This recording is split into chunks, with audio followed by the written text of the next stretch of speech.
Evening, everyone. I'd like to call a budget committee meeting tonight for Wednesday, January 8th to session at 6:03 p.m. Please stand for the Pledge of Allegiance. Pledge allegiance to the flag of the United States of America and to the republic for which it stands, one nation, under God, indivisible, with liberty and justice for all. Thank you. Everyone reviewed their meeting minutes from November 13. If so, I'll entertain a motion to accept. Motion to accept. Motion to accept. Second. Second, Jim. Any discussion? All in favor? Aye. 4-0 passes. Before we get into old business, just going to do a quick roll call to those attending tonight. Samantha Hayes. Here. Steve Merkel. Here. Steve Hoyt. Here. Jim Gratello. Here. Bob Karen's here. Colin hopefully will be zooming in also. And town staff is Jason Rogers and Patricia Christo. Thank you for showing up. Old business. We want to make sure we add to our calendar for our budget committee meetings, February 5th and March 5th as makeup dates, just in case we need more information, snowstorm, whatever happens, but we wanted those dates in stone. So we don't have to worry about adding them later. Any questions about that? Comments? Okay, perfect. All right, moving into new business. Review current account balances. Jason. All right.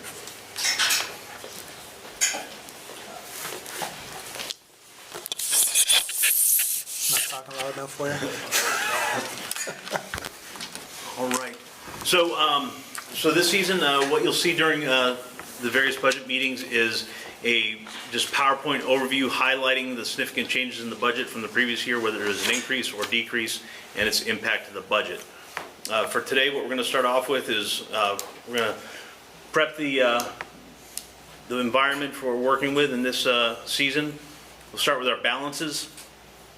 For the general fund, these balances are effective as of November 30th. For the general fund, this is where this is where all the money inflows and outflows when we got to pay bills or when people pay their taxes. As a general practice, there is no law stating how much you have to keep, but as a good operating practice, 60 to 90 days is recommended of operating capital. Our average monthly expenses are approximately $1.32 million a month. So for 2 months, we need to maintain a running balance of at least $2.42 million. Right now, you'll see the balance at, as of the end of November, at $6,149,188. That balance fluctuates anywhere between $4 million and $7 million, depending on the time of the year. October and April are when taxes are due, so usually at the end of October, we'll see the peak in our account, and then come, as we hit towards March, before the April taxes are due, that's when we'll typically see our low point. TIF funds. So TIF funds, those, while the funds ride inside the general fund, we do account for them separately. Our current balance is $1,076,775. We have a TD Bank CD, and that balance is $291,983. An Andrew Scoggins CD, $397,480,000. These CDs are seeing yields of about anywhere from 4.5 to 4.8%. I do expect those to go down here in the coming months as the Fed has lowered their basis points by 1 full basis point here at the end of 24. I would expect those rates to come down probably closer to a 4.1 or 4.2 in the coming year.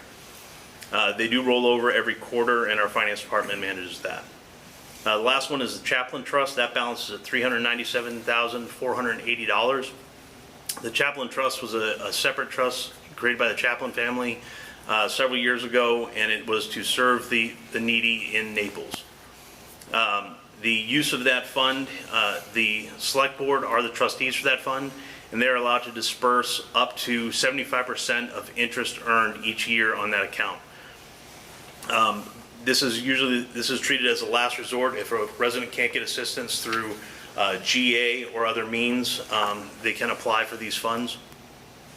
So that's where we stand for our balances. Can you repeat the TIF balance again, please? Sure can. TIF balance is $1,076,775. So the next question, so the $6,149,000 in the general fund, where do you expect that to end at year end? At June 30th? At June 30th, it'll probably be somewhere around, we will have just collected taxes in April, so it'll probably be somewhere around where you see it now, around the $6 million range. Okay, thank you. Now, I will note that the benefit of maintaining that balance, there are several municipalities that when they do their cash flow month to month, there are some towns that operate in a negative cash flow. Those towns typically only collect taxes once a year. So say they collect them on January 31st. By the time they hit October, their funds generally run pretty low. So they'll do what's called a TAN, which is a tax anticipation note. And it's a short-term bridge loan that a bank will provide that allow you to meet your near-term expenses in anticipation of taxes that are due, in this particular case, the end of January. But by maintaining the balance that we do, we don't have to apply for TANs. All right, so budget trends. So this is what we're looking at going into this year's budget. The municipal budget, I'll point you to the graph on the right-hand side. Sorry you can't see this, Jim. It shows a steady increasing trend. The top line is the school budget. That has gone up year after year. You'll see a dip in '23. The reason that happened was there was a $500,000 credit that was provided to the town of Naples through, that was residual funds provided by the state.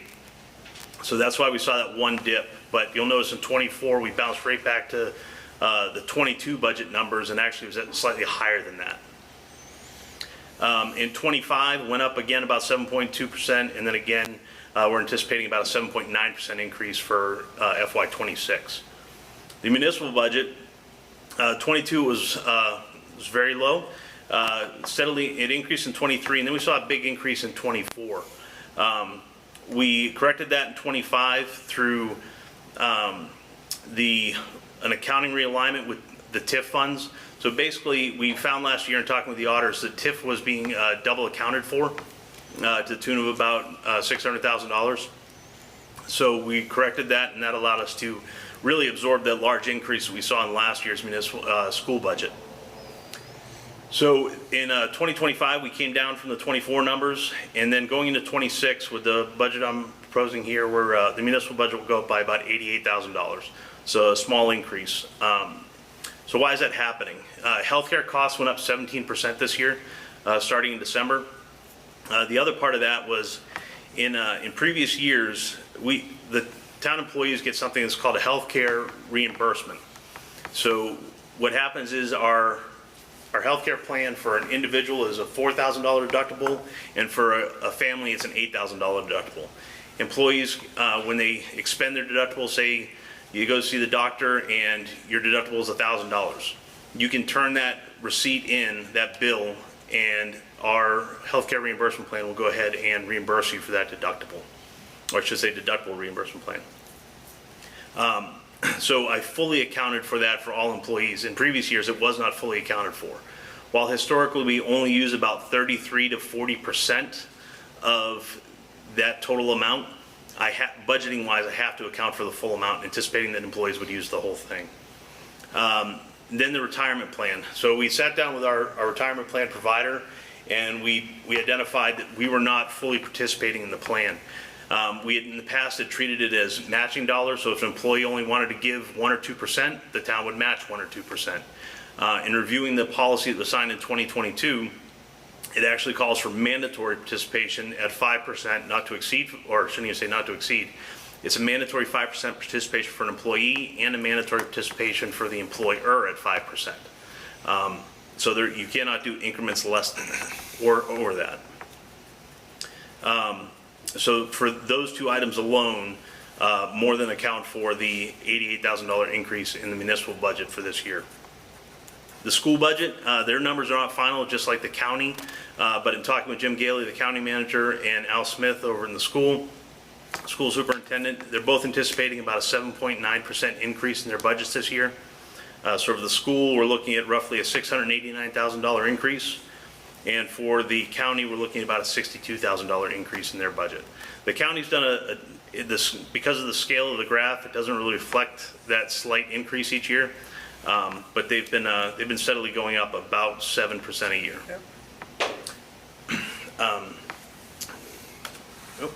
So those are the numbers that you can see across the bottom. On the far left is the proposed budget. That's what we're starting at for this year. The number in the middle is last year's budget, and then on the far right you see the change. So we're seeing an $88,762 increase in the municipal budget, a $688,760 increase in the school budget, and a $62,297 increase in the county budget. Now, the county and school budgets aren't final, so I don't have their final numbers, but I did have to put something in with the anticipation that that'll be the high end of what they're expected to put forward for a budget. All right. And just from a percentage standpoint, in 2025, the municipal budget was 40% of the total budget. The school was 55% and the county was 5%. With the proposed budget for FY26, the municipal budget is proposed at 38% of the total budget, so that's a decrease of 2%. The school budget is 57% of the total budget, so an increase of 2%, and the county is staying at about 5%. Okay. Any questions? Nope. Okay. Any questions, Jim? Remind me again on the TIF, how much money do we put into the TIF account each year from tax revenue, and then how much money do we spend due to obligations out of the TIF fund each year? Okay, so our debt obligation out of TIF is about $345,000. Last year we captured $485 for TIF, or $485,000, sorry.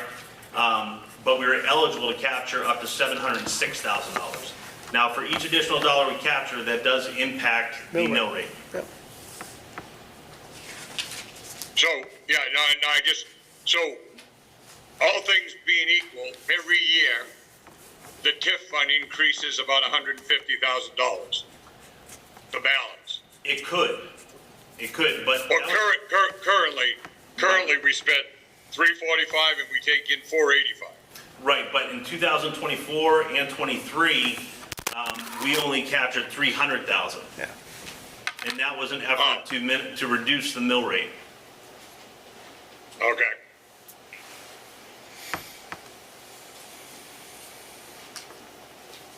Any additional questions, Jim? Nope. Okay. All right, so that concludes the baseline brief for entering this year's budget season. The first item we're looking at tonight is community groups.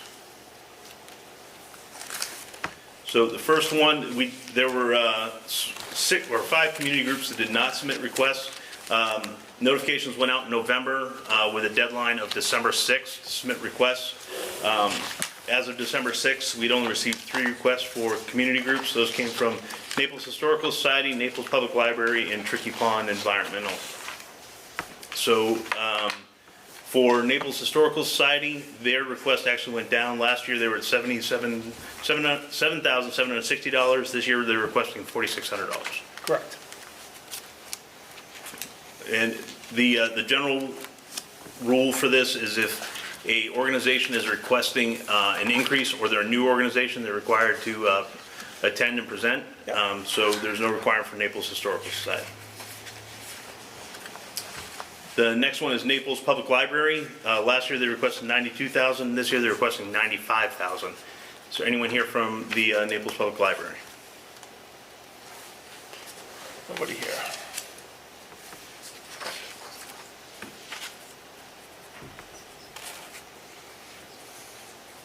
All right, and then the next one was Tricky Pond Environmental. Last year they requested $1,500. They're requesting the same this year. Martina, would you like to say anything? Sure.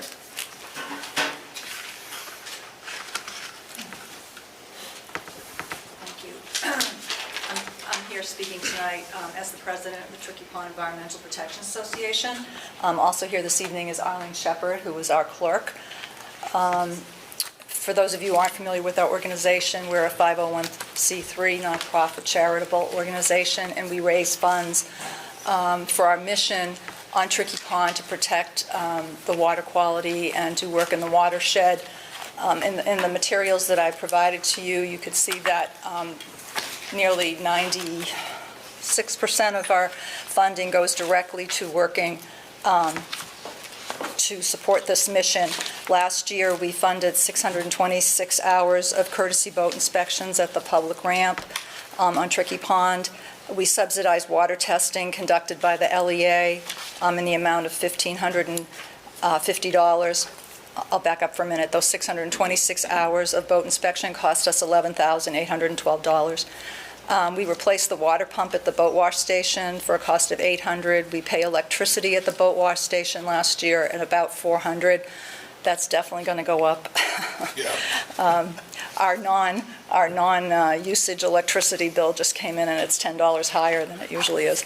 And we pay for our state licensing, our annual newsletter, which I think I also included in the packet, our postage, our web hosting, and our P.O. box fees. All that comes to $700.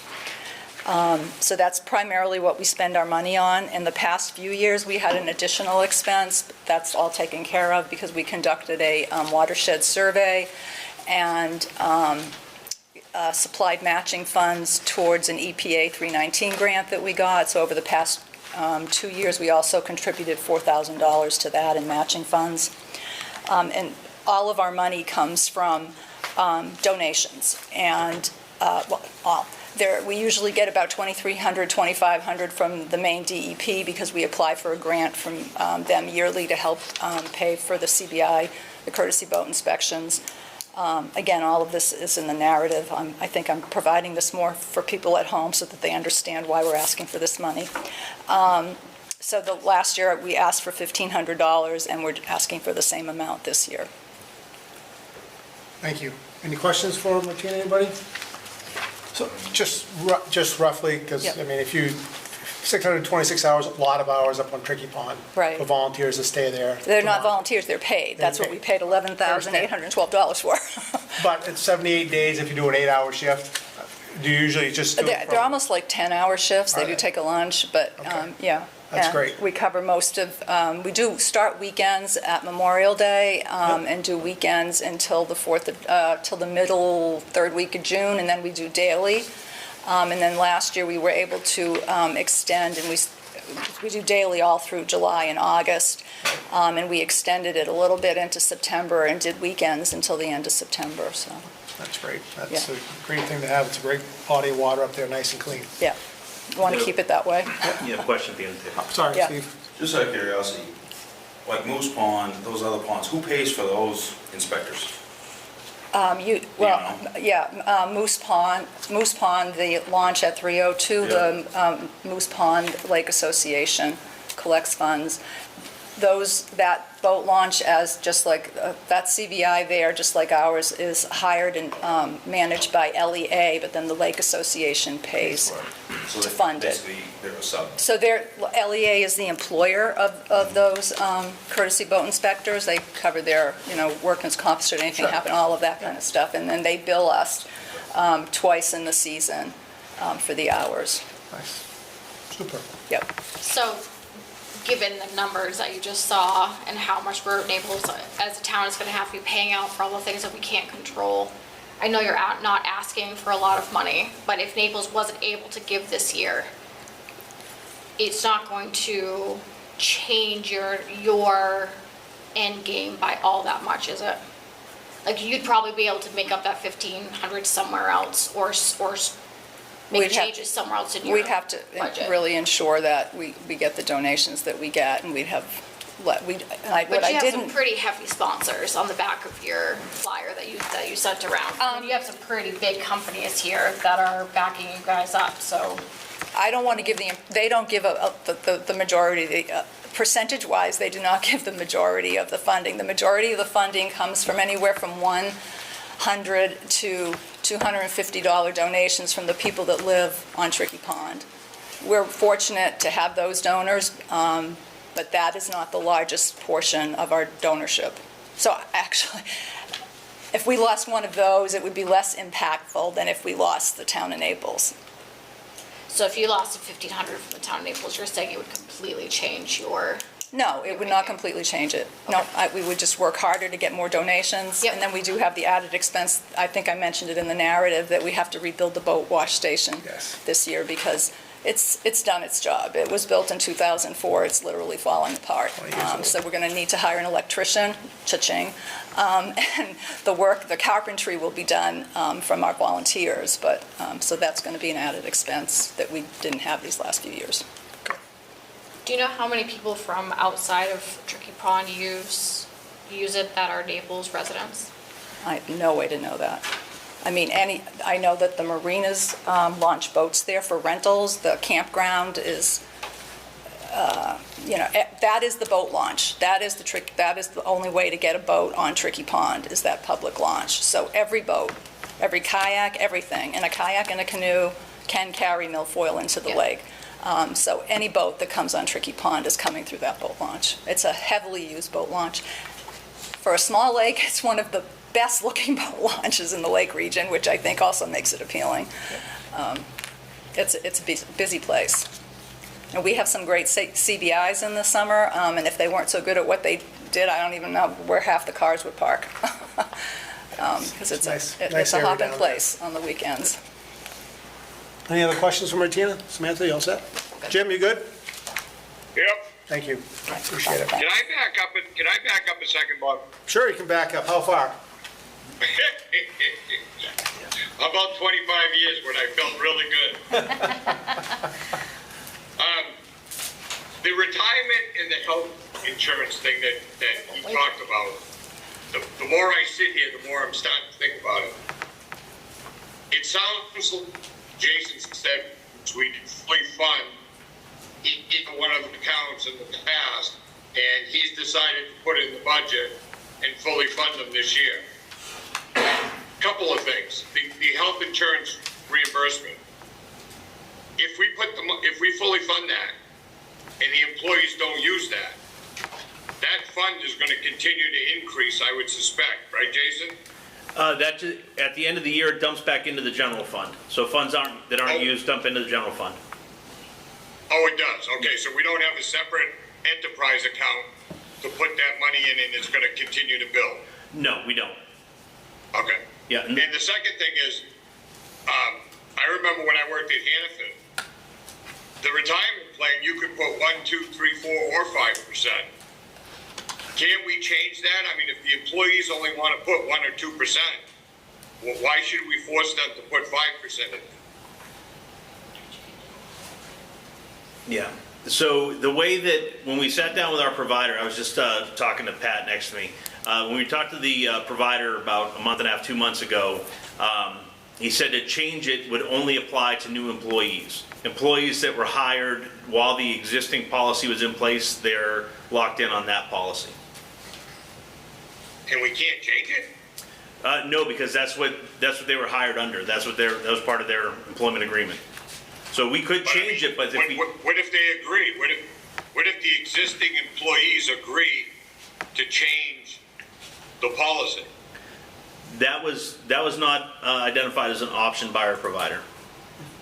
I think we should check into that, because I would guess that the majority, if not all the employees, would have no problem agreeing to changing that to, instead of being mandatory 5% that they have to contribute, that they can contribute up to 5%, and we will match up to 5%. I mean, there's some people that just can't afford to pay 5% of their paycheck, but they would like to at least do something and put 1 or 2%. Now we're telling them they either have to do 5 or nothing. Yeah, and I used myself as an example when I spoke with the gentleman, because when I got hired, it was in my contract that I would get 5%. I've already got a retirement. I didn't want to take part in it, so I didn't. And then when we sat down with this gentleman, he said, when we understood the policy, I was like, well, shoot, now I got to participate in it. When we identified this issue, we discussed, well, how long do we have to correct this? Because I said, we're in the middle of a current budget, and I did not budget for this. He said, as long as, by IRS rules, as long as you identify the issue and have a plan to correct it, then we're still in the good graces of the IRS. So that's why we're putting it starting in July. And even me, who didn't want to participate, now I got to participate in it. I get your point, and I will ask again and provide that clarification as we go through budget season. But as we understand it, based on the conversation we had 6 weeks ago, we are not able to change it for current employees. So I guess I would have the two questions. One, if we can ask to see if the employees all sign off on it, can we change it? And number two, can our plan be over a 5-year period rather than immediate and we have to fully fund the whole thing? Okay? Yep, thank you. Okay. I will step, if I can ask, just step back one step. This was the lead-in slide for both community groups and outside organizations. So between the two groups, the community groups, their overall budget went down by $26,805 from last year. One of the biggest reasons for that was, if you remember last year, we did authorized to appropriate funds to replace the roof on the East Fall Sewing Circle. That was just over $15,000, so that was a big chunk of it. But when you compare that now to outside agencies that went up by $26,388, the net difference between last year and this year is between the two of them, it went down by $467. Thank you.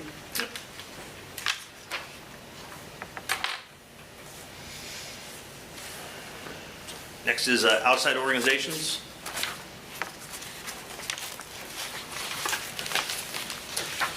All right, so of the outside organizations that asked for funds last year, 2 of them that did not submit requests, and we did have some new ones.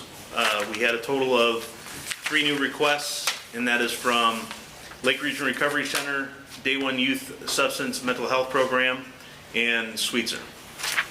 So the first one was Through These Doors. Last year they requested $300, and this year they are requesting the same. For Bridgeton Chamber of Commerce, last year they requested $3,000. This year they increased that request to $2,500. Okay, hold on. Yes.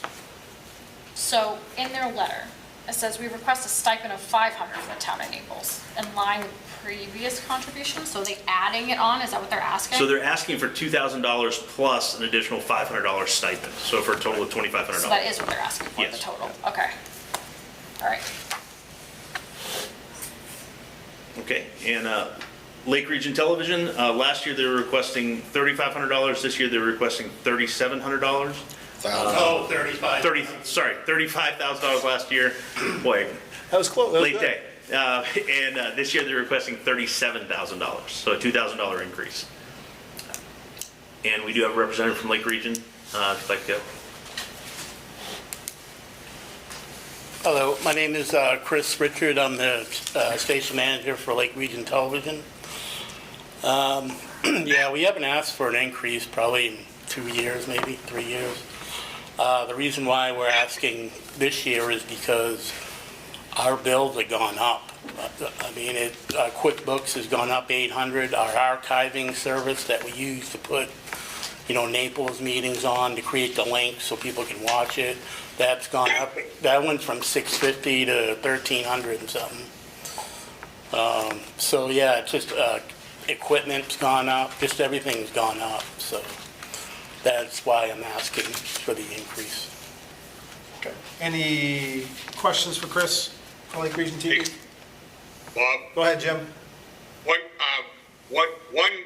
ever since we moved to the new woodroom, one of the comments that I've heard from the public is there's no camera to show the audience when somebody comes up to the podium to speak. And then back in the day, in the old room, when somebody came up to the podium, the camera showed the audience, especially when somebody stands up and speaks from the audience and doesn't come to the podium. I was here last night doing the planning board, and there was somebody up here. We always do it. I don't know what happened in that situation, but yeah, we always make a point to either have it just on whoever's up at the podium, or have it so you can see who's at the podium, plus see a couple of the board members. Well, whoever's doing the select board meetings, like right now, I don't see the audience, I just see you. I Right, don't so see you're, any audience. you're on the owl, and then what happens is the owl will only focus on the voice that's talking, but LRTV is a different animal. That's controlled with different cameras. I'm just telling you what I heard from people, Yeah, anyway, just a comment. I'll let my staff know about that, make sure that they're doing that. Yep, yep. I have no problem with the increase, by the way. Thank you, Jim. All right, thank you. Anyone else, any comments? Chris, appreciate it, thank you very much. Thank you.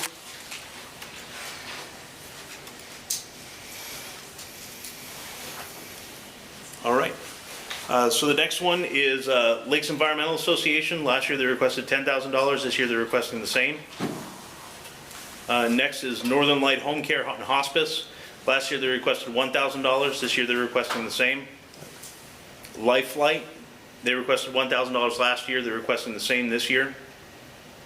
Opportunity Alliance, in the 23-24 budget, they requested $5,000. Last year they requested $0. This year they're requesting $10,000. Is there anyone from Opportunity Alliance?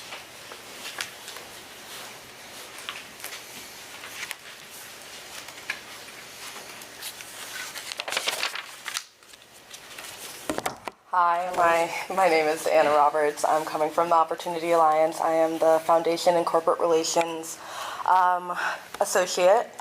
We're calling for an increase from the previous fiscal year to support the residents of Naples.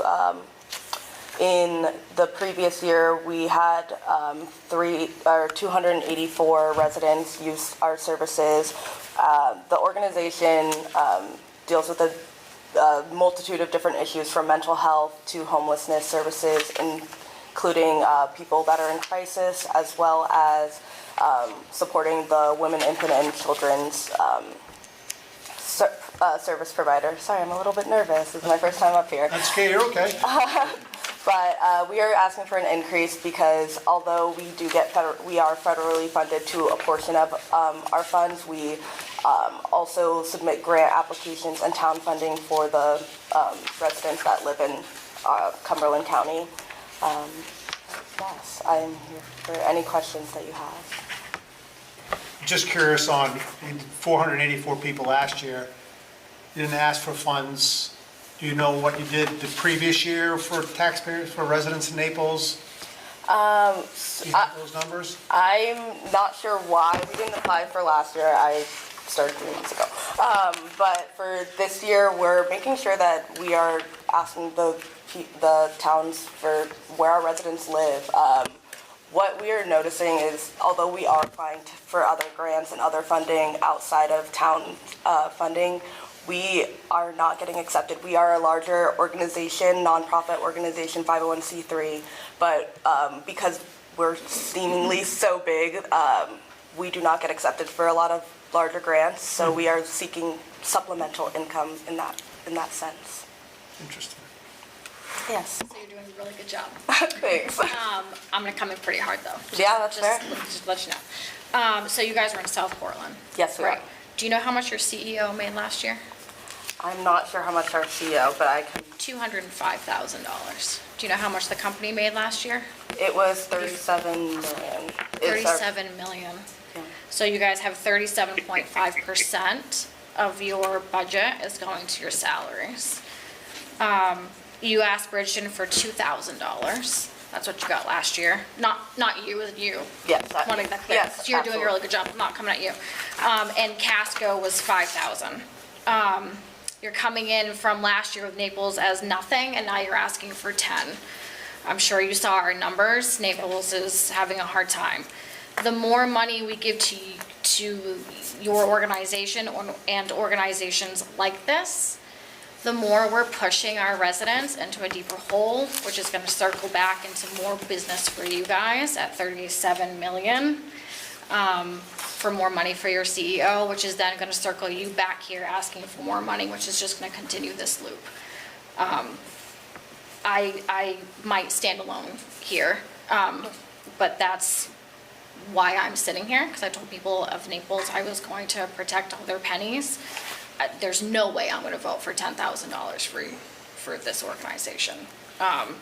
If you guys need additional budgeting, maybe you should talk to the CEO and have him bump down his salary, because he's got $6,000, almost $7,000 alone as quoted as an other, as an addition to his salary, which I think is what we call a stipend here, which is just total BS all around. So I'm not quite sure, and also I don't know if you know this, but you're also now like one of 5 different programs that are all taking care of mental health. I'm not sure where these all came from, but Naples is very small.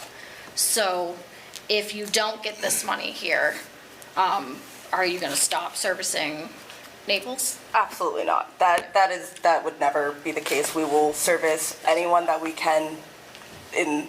That's a need. Yeah, it's a need, and I do want to make that clear that we are servicing the need that is already in the community. People are seeking 211 services just to find housing resources and food supplements, just to find more information about where they live and how they can, better find stability. I think that our overarching mission is to find stability.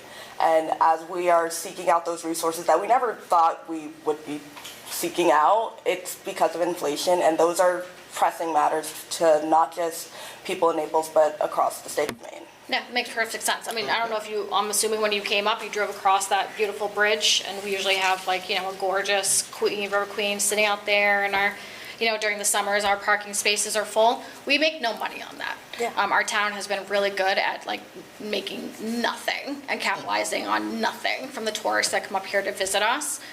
So every penny of our budget is coming from the people that live here, and 365 days a year. We have the people that have a ton of money that live on the lakes, and they're up here for some of the time, and then they go home and, whatever. But the more money we give out to everybody, and it's not just mental health. I'm not throwing that underneath the bus. It's everybody. The more money that we shell out this year, it's just going to keep pushing our residents deeper and deeper into this hole. It's just going to get harder and harder and harder. And we have actual communities that are servicing people so that they can eat once a week that actually didn't even put in because they understand how much of a hole we're in this year. And that's not to any fault of any of ours. It's just some stuff we can't control.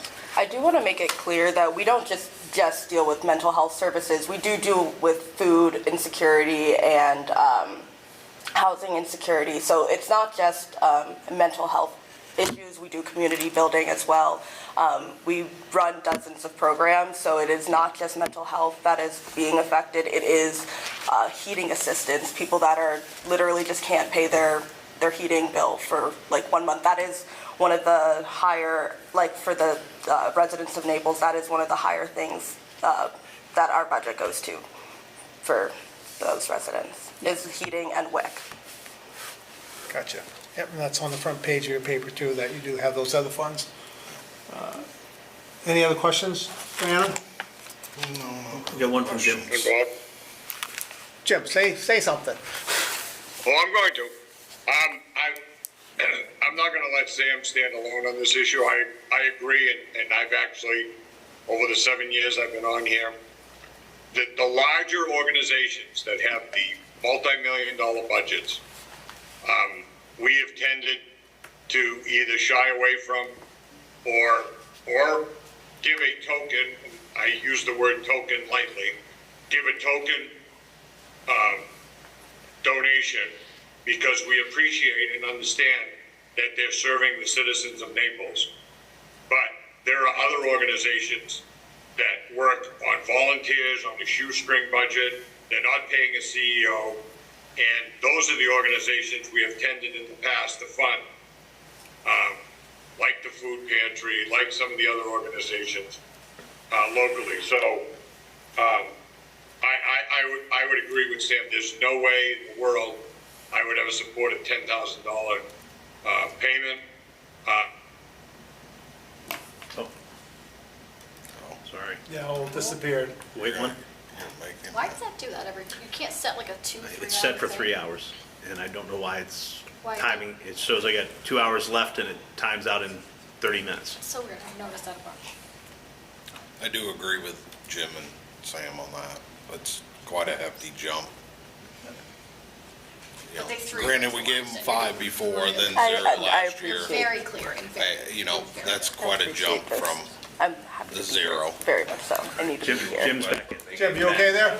Right, and you're looking, compared to Westbrook. right, you look at, like Steve said, the town of Westbrook gave 10,000, but they're ungodly more residents than we have, Right. so. Sorry, Jim, didn't cut you out on purpose. No, that's fine. I think where I left off is, we tend to support the local charities and organizations that have a lot of volunteers, that don't have big budgets, we're not paying CEOs. And I use Lifelight as an example. I mean, we only give Lifelight $1,000 a year. One trip to Naples costs Lifelight anywhere from $20,000 to $30,000. Exactly. And they have been to Naples several times, unfortunately. And yet, they only ask for $1,000. We only give them $1,000. So, I would be open to a token. I can't think of a better word, so I'm using the word token tonight. Token of appreciation. A token donation, but I could never support $10,000. Okay. Great. Any other comments? And just to let people know, Jason, I mean, we're talking about this tonight, but we're not voting on this. Correct. Okay, this Right, comes back right. later on in the meeting, then we'll go over the numbers line item by line item. Just letting the people who don't usually follow the budget meetings know what's going on here. So, this is a place where we ask the questions, we mark notes on our end, and then when we go down by the line items, we can change that amount, say we're not gonna give anything, or 1,000, 1,200, whatever it boils down to. And then we vote on it as a board, and then that goes back to the organization. I'll let them know either it's yes to this amount or no at all. Okay? Yep. So, if there's no other comments for Anna, I appreciate you coming up speaking. Thank you so much. Thank you. All right. The next one is regional transportation. They requested $1,500, and they were appropriated $1,500 last year. So no increase there. The next one is Casco Naples Congregate Senior Meal. They requested 0 funds last year. If you remember, you asked me to reach out to them and double check they didn't need funds last year. Last year they had downsized from to just 1 meal a week, so they felt that they had enough in their coffers to support that. This year, however, they're requesting $5,694. Is there anyone here from Senior Naples or Casco Naples Congregate Senior Meals? That figure was down to $4,194. I brought us, came in at the, Thank you. okay. So the correspondence gone down to Yes, 4,000? $194. 419. Is that because the number of meals have gone up from 1 to, is it still only 1 meal a week, or is it, One or the meal a number of week. meals going up? 1 meal a week. 1 meal a week, Jim. Okay, thank you. Okay. Still in Casco, at the fire station in Casco? The Community center. yeah. Excuse me. Yeah. And your name, please? Linda Allen. Linda, thank you. Appreciate you coming out. Any questions for Linda, Jim? What did we give the year before that? Last year we gave 0. What did we give the year before that? The year before that was, 7,500. Okay. So and that the- was, we budgeted for 2 days a week, but we never did go to 2 days a week. That's why we didn't request last year, because we had leftover money. Yeah. They couldn't find the staff in order to help, or Yeah. if I remember correctly, that conversation. Yeah. So $4,194 is the updated request amount for this calendar year. Anyone else, any Do you questions? know how many residents come from Naples versus Casco versus Do you have any idea how many are actual Right now- Naples residents? Right now, there's 19 from Naples and 9 from Casco. Did you hear that? And we Jim? have, I think we have Yeah, 3 yeah. or 4 other towners. Still $3 for them to pay? Yeah, $3? we give them a bag. I know you don't. No, it's a great meal you put on. It is, I've very volunteered good. there and I've helped had- over the years. I've had a couple of them, they are great. Any other questions for Linda? Nope. Okay, I appreciate the updated info. Thank you very much. Okay, it's okay for me to leave. You're okay, you can leave, yes. Thank you, Linda. All right, so the next line item is the Tri-County Mental Health, or SPURWINK. Last year, they requested $5,000. This year, they're requesting the same. No one's here for them? Okay. Hi, I'm Emily Williams. I'm the Director of Development for SPURWINK, who acquired Tri-County Mental Health Services in April because they did not have the funds to continue to do the services, and it was really important. A lot of mental health agencies like Opportunity Alliance, SPURWINK, they all work together so that we can try to take care of our Maine neighbors.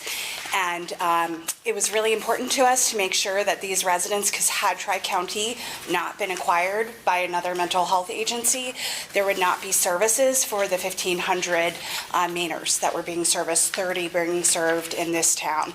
So we were really grateful that it worked out for us to align. We're really proud to be working really closely, and we were also able to retain all the employees who are at Tri-County. They might be in slightly different positions, but they are all still employed. So we're looking to have continued investment because we want to continue to serve the individuals. And we are seeing overall that calls are increasing on mental health.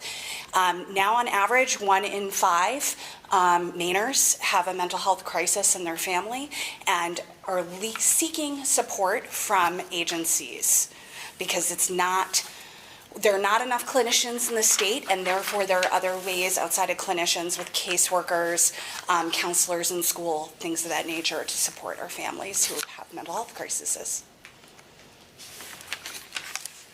Anyone have any questions for Emily? Yep. Go ahead. Again, I don't know what your CEO makes. I wasn't able to dive that far. But it looks like last year you asked Naples for 5, Bridgeton for 1. I mean, your next biggest line item was Level for 3,000. How many more residents of Naples are you serving over all these other towns? So it in flux based on what needs are, and we took this over from Tri-County. There was a precedent that there was $5,000 being invested. It also has to do with sometimes some individuals we're working with will receive multiple services, so it's the cost. So the request that we made was aligned with the cost that we are spending on those individuals, which was, over $200,000, closer to the $300,000 with the services. So we are looking for that investment and support so we can continue to do things, because not everything is reimbursable, and things are not keeping up with insurance reimbursements and Medicaid, Medicare reimbursements to cover these services, yet people need them. And I know you guys are making hard decisions, and I appreciate you hearing, what we're doing, but I do understand that you have hard decisions to make. Yeah, I mean, you're at 49 million. We are serving over 10,000 in the state of Maine, so. Yeah, If- it's when you a look hard at- pill to swallow that out of all these towns that you sent, Naples is the one that's taken the hit. See, that's not who we've sent, you asked us to share what people gave in the past year. So we request more, it doesn't necessarily mean that we get it. Right, well, so what it's looking like is that over the last 3 years, you're only getting money from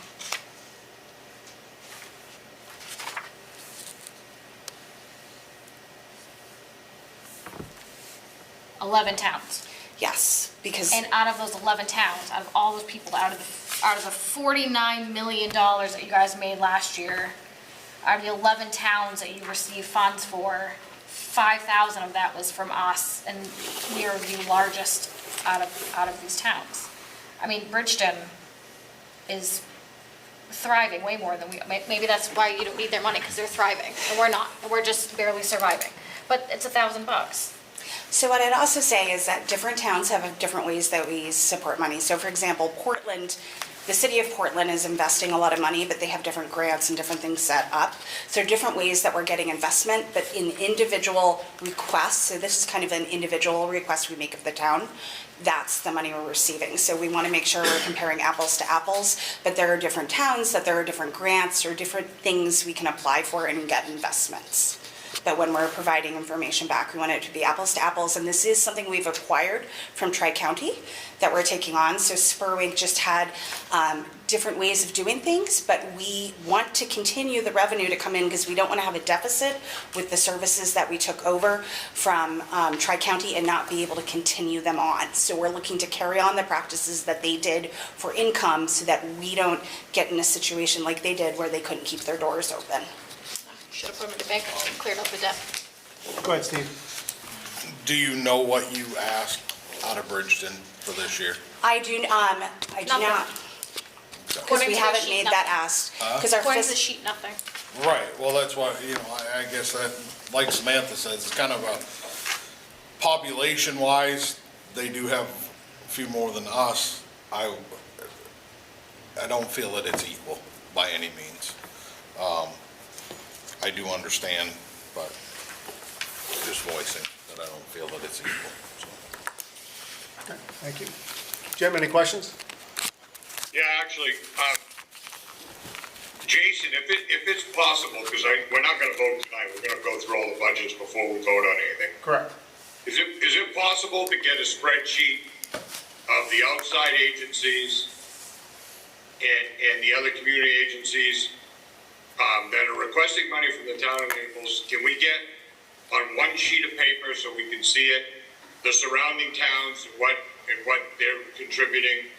You know, and I'm thinking Casco, God, I'll send it to you. Raymond, Harrison, Bridgeton, and Naples. I think those five would be more than enough. If we could just see in our circular area, what are the other towns, and quite honestly, I'd be interested in, the only way we'd find out is if you had a chat with each town manager, interested in their reasoning on why they donate to. Yeah, But at a minimum, if we could just get a spreadsheet yes, on one piece of paper. your fellow committee member, Sam, she just spoke up and said that she's already done a dive into that, and she has that data, so she'll send that to me, and I'll circulate that to the committee. Perfect. Any other questions for Emily? Seeing none? Thank you very much, appreciate it. Right, so next up is Lake Region Explorer. Last year, they requested and received $10,000. This year, they're requesting $12,000. In the 3 previous years, they stayed steady at $8,500. Anyone from Lake Region Explorer? Nobody here. Oh, they got lucky. They got lucky? They- Would you like to make a comment about it? Go ahead. No, I just had questions on whether they knew what they actually serviced us, because they didn't know that 2 years ago. No, they did not. And they're taking their debt and they're cutting it right across the board between the towns. Yep, So, that's what they do. Any comments on that? This is the bus, right? The Lake Region bus. Yes. Yes. yeah, this is The the bus ride. that goes to the specific stops, not the one that Right. goes to the, yeah.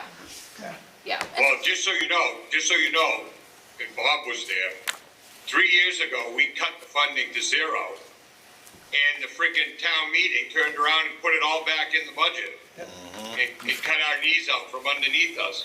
And then 1 year, we cut it by 50% because we wanted Saturday service. Since we're a tourist town, we wanted Saturday service. They promised they were gonna do it, and then they didn't. They tried it, it didn't work, and then they stopped doing it. And to my understanding now, they don't even give the weekend service anymore. They do So- not. Yep. And they stopped Raymond, so that was in 2024. So now we're cut between Bridgeton, Casco, and Wyndham. In Wyndham. So those are the four. So all their debt is split in four equally. They're saying. Yeah, Raymond never paid. Yeah. We argued about that for years, but yet they stop in Raymond. Exactly. They still stop in Raymond.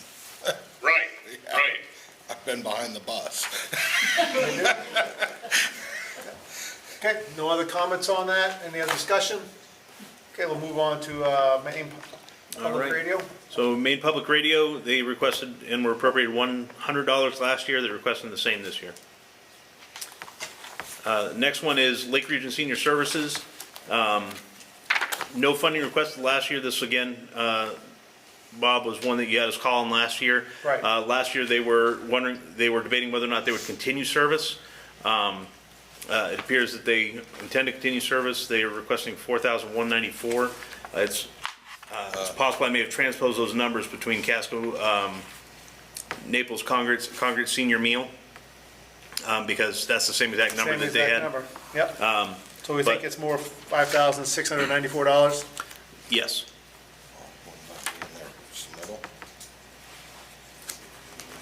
Should be in their submittal, I would think. Yeah, We and don't have that one, yeah. right? And we don't have that. Sam requested that submittal, and I looked for it again today. Don't know where it went. We did reach out to them and ask for further documents, so I will provide that for the next meeting. Thank you, appreciate it. All right, the next one is Northern Light Health. Last year, they requested $1,000. This year, they're requesting the same.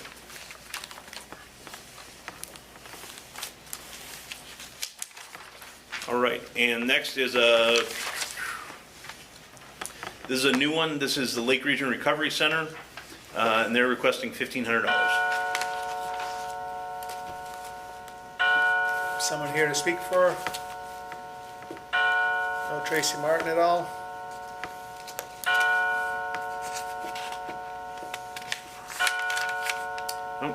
I was just waiting for the chimes? wait for the chimes in before we talk over it, you know. There we go, now we're good. Okay. The next one is also a new one, which is Day One Youth Substance and Mental Health Program. They're requesting $1,000. Is anyone here from Day One? Please come on up to the podium.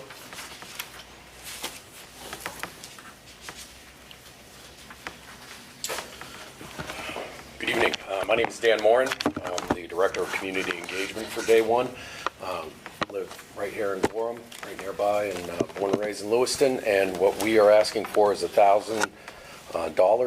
And we have been around since 1973, started as a small organization for young men in South Portland. But now we have been operating over 50 years. We do a continuum of care of substance use and behavioral health. But what our main hook is we are the only organization in the state of Maine, the only one that offers residential substance use treatment for adolescents, teens, kids. And the ages are getting younger, and the seriousness is getting higher. We used to have people come to us and say, you know, how old can you be to go there? Because the kids were in high school or towards the end of high school, and we'd say we cap off at 18. And now we have less questions about where we cap off, and we have more questions about how young can we get them in. We have to get waivers from the states to get 12 and 13-year-olds into our residential programs for substance use disorder. There was one young girl about 2 months ago we got who ran away from home, and that's the reason why we were made aware of her. Her mother is in prison, and she ran away from home because her grandmother had lowered her daily intake of alcohol to a fifth. And she was 13 years old and hadn't been in school in 3 years. These are the type of kids that we're taking into this residential program. To answer some questions ahead of time, Ms. Hayes has been asking about, you know, revenue and organizations and CEOs. Our CEO resigned in March. We did not replace the CEO. Instead, the COO took both COO and CEO jobs together in order to reduce costs. Also, she does 2 shifts every single week in the residential homes as CEO, and she drives the kids to school once a week. That's the kind of belt tightening that we're doing in the organization. You'll see from our application, we service 12 Naples residents. I don't know if it was 1 or more in our residential for teens, but the dollar amount budgeted for Naples residents in the last fiscal year is over $65,000. And we do a cartwheel if we got 1,000 from the budgeting. And why we're in towns, you might say, well, you haven't been here before, and why is it new? We used to have a captive audience for our residential programs for teens. It used to come from Long Creek. And then the Department of Corrections ended that contract with us. So we were forced to operate under a different mode, and it's a great mode in my mind, because instead of a captive audience of Long Creek kids coming to us, now we have people and staff embedded in schools, and we're working with communities to get them on the front end rather than coming in after the juvenile justice system. So, DOC, yeah, would that money be great to have back? Yeah, but they kind of did the communities a favor by saying, let's reach them earlier so we don't have that captive audience. Our beds were always filled when we had kids coming from Long Creek. Now we have empty beds. So our home is in New Gloucester for boys. It's in Wyndham for girls. We serve people from all over the state at those homes because, again, we're the only one. And a study came out earlier this year that said 10 states don't even have homes for youth, and another 13 don't have them for people on Maine care or Medicaid. So that means 23 states out there do not have residential homes for kids for substance use disorder that accept Maine care, and we are the only one in Maine. I'd be happy to answer any other questions. Oh, our revenue, say 87% of our revenue goes towards operations. Only 13% is towards administration for Ms. Hayes, and I don't know the gentleman's name on the TV that I would expect a question like that from too. Yeah. So. It might have been a lot. Oh, and one more thing. Again, another neighboring towns.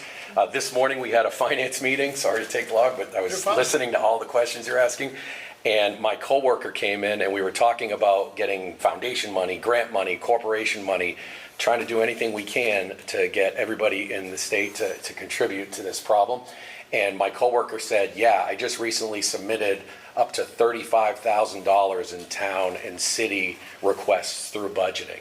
So we are trying to spread it out among the communities, and I can get you that list. I don't have it tonight, but I'd love to give you that list to compare what other towns we're asking from and what those amounts are, so you can see how we're trying to spread it out among our communities. And I think we attached the 119 towns and cities that we serve people from in here right now. So If you could just send that to us when you can, to town managers. I will totally do that. I already sent her the email. Dan, when the that'd be question great, was please. asked. Nope, appreciate that. And And you said there was 12 residents? Yeah, the data that we provided was 12 Naples residents served in the past year. That doesn't mean in those residential places. It could be case management, it could be mental health, substance use. But there were 12 residents total. I do know they specifically mentioned we did have at least one resident in our children's home, in our kids' homes. I don't know if it was a boy or a girl. But, and those total costs were $65,000. And that budget, the dollar amount, your complete budget this past year, I want to do a caveat on that because I'm the one that kind of provides this information now. I've been with them for a little over a year. It says 5.3 million. That might have been of our last fiscal year, but I know our revenue for this fiscal year is anticipated at about $1,190,000 lower than that. So our budget's going to be $1.2 million lower than it was last 4.1 million year. roughly. Yeah. So we're trying to do everything we can, and I'd be happy to provide absolutely any information you'd want from us. And I do not know what my CEO makes, and I was going to text her, but then I said, that's probably not a good idea. Appreciate that. Good I'd love call. to know that they also provide. All right, it's kind of very like asking my helpful. wife Thank you how very old she is. Yeah. Sorry. That's okay. No, Thanks a Dan, lot. hang on one second, Dan. Oh. Any questions for Dan? No. Jim? No, good. Guys here? Dan, appreciate it, thank you. Thank you for being organized. All right, next new one is Sweetser, and they're requesting $5,000. Is there anyone here from Sweetser? Nobody here for Sweetser.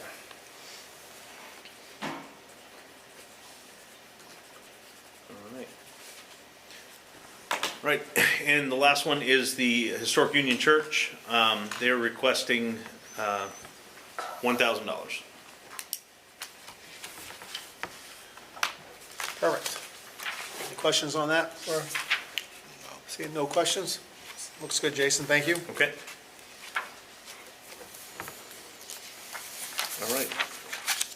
On to the next one. Next one is boards and committees. Overall, this budget is down $145 from the previous year. We had to add paid family leave. So when we pay stipends for those boards and committee members, we now have to deduct 1%. 0.5 of that is paid for by the employee, 0.5 is paid for by the employer. And then we decreased by $300 the computer upgrades and repairs, as that's not going to be necessary this year.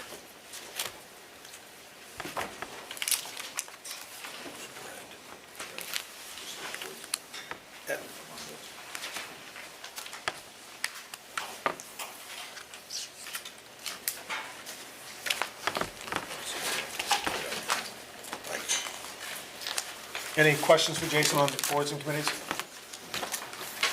You still there, Jim? Yeah, no, all set. Okay, Samantha? Yeah, I'm good. Okay. The next one is assessing. This is our, both our real estate assessing and our personal property tax assessing. So O'Donnell, they provide our property assessing and our mapping services. They've requested an increase of $5,000 to account for additional costs associated with their mapping services, that software costs that they have, they've taken on in addition to previous years, as well as additional administrative costs. And then the G&K Associates, so they do our personal property assessing, they've requested a $1,575 increase, and that's per their contract. It's 5% increase over last year. Any questions for Jason on the assessment? Jim, you good? Yeah, I have a question for O'Donnell, which I'm sure nobody can answer, but back when we did the reval 2-3 years ago, O'Donnell said that they would yearly do adjustments to properties that have been sold, and not wait 10 years to all of a sudden do a reval across the entire town. Are they doing that now? They are. So they use a percentage scale. So it's an accuracy percentage. Whenever you do a reval, you're at about 99% as far as your accuracy percentage, 99.5. And by doing when properties are sold and they do periodic evaluations or assessments on properties with additions of sheds or whatever someone has requested, they manage that accuracy number. Right now, we're sitting at 98%. That was as of this past summer, and that's because they are doing the periodic assessments on properties. So they are adjusting for new sales. Yes. And making those adjustments. Okay. Any other questions for Jason? Thank you, Jason. Yep. Okay. And the last one is unanticipated expenses. This is the discretionary fund for the select board members to cover any unanticipated expenses. It's been $25,000 for previous years and recommended same this year. Any comments for Jason on that? Nope. Okay.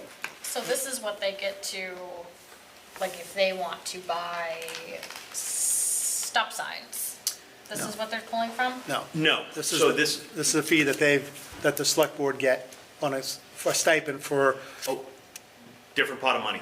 different pot. This is their discretionary fund. that's right. Say, for example, I have 3 computers that just crashed, and I need to replace them.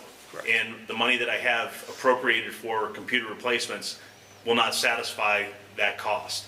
I can then like appeal to you the go budget select and you board come here. and say, hey, could I get $3,000 out of your Got it. unanticipated fund? Yeah. It's almost like an emergency fund. How much is usually used out of that fund yearly, do you know? I'm sure it fluctuates, but like on average? Last year we used it all. For what? So we had a overage in our auditing, so we had to tap into that to pay for that overage. It was an unanticipated expense. So there isn't a balance of 17? That's as of right now. That's for this year. So that does not. This is not a fund that carries over year to year. Whatever is not used at the end of the year goes back into the general fund.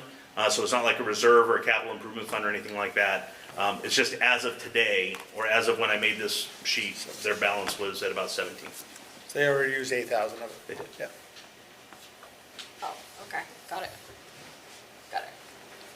Okay. Okay. And that concludes the topics we were scheduled to discuss this evening. Any questions for Jason at all on anything that we discussed? No? Jim? No, I'm good. Any other business that needs to come before the budget committee for tonight? No? Jim, you good? Okay. Seeing none, Yeah, good. our next meeting is next Wednesday, the 15th, 6 PM, same place, same time. Thank you to everyone that showed up tonight for this. Appreciate seeing. Who's on the agenda for next week? Give me 1 second, and I'll let you know. It's coming right up. Hang on a second.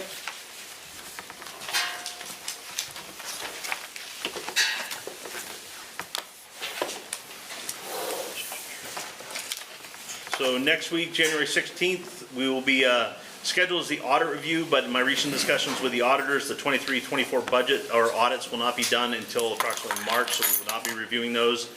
So we'll be going over capital improvements, the capital improvement plan, reserves, TIF, and debt services. Those debt services will include a review of general debt and TIF debt. Perfect. We'll send out an agenda out Yes. for that, yeah. Is there a reason why the audit's not gonna be done? So we recently shifted to a new auditor, and so there's obviously a learning curve going through the files, plus they're also tackling audit years 23 and 24 at the same time. That's why they said March is gonna be the earliest they'll be able to have it to us. So we're gonna get 2 years of audits? Yes. Yep. So there's a good chance, based on past experience, that we're gonna have additional surplus going into the general fund from these 2 audits. There's always a chance. Yeah, I'll agree with Bob on that one. There's always a chance.